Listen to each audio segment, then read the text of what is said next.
زما عزتمندو مسلمانانو ورونو څنګه چې تاسو ته معلومه ده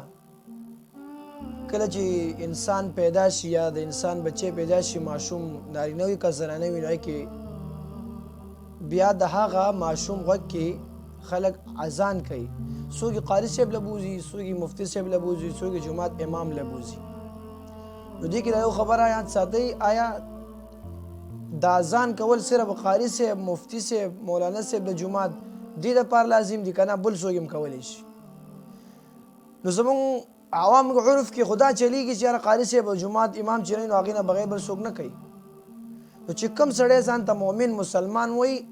هر انسان یې کولی شي یو سړي کور کې بچی پیدا شو دله اذان اقامت ورځي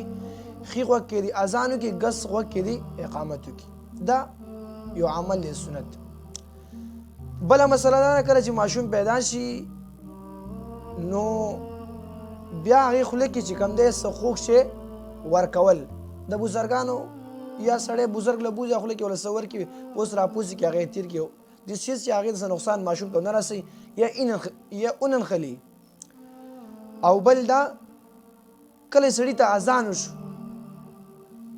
او اقامت وشو نو ډېر دا سوچ کوي چې زما اذان او اقامت وشو دې دپاره دا خبرداری ده دی سبا غټ شي چې زما اذان او اقامت په ورکوټوالی شوی دی اوس زما انتظار د جنازې دی ځکه په جنازه کې خو نه اقامت کیږي او نه اذان کیږي ځکه په ماشوموالي ورته کړی دی نو دی چې کله غټ شي دی دا سوچ کوي فکر کوي دا دنیا کې دا سوچونه نه کوي زه مړ کېږم نه کله مړ کېږم بوډا شم نه ودې ګوري زموږ نه ځوانان لاړل ښایسته ښایسته عمر کې خلک لاړل وفات شو نو دی سوچ کې زما اذان او اقامت په ژوندوري ماشوموالي شوی دی چې کله غټ شم بیا به مړ کېږم نو دغه سوچ فکر پکار دی او دې سره نورې مسلې دي انشاءالله تعالی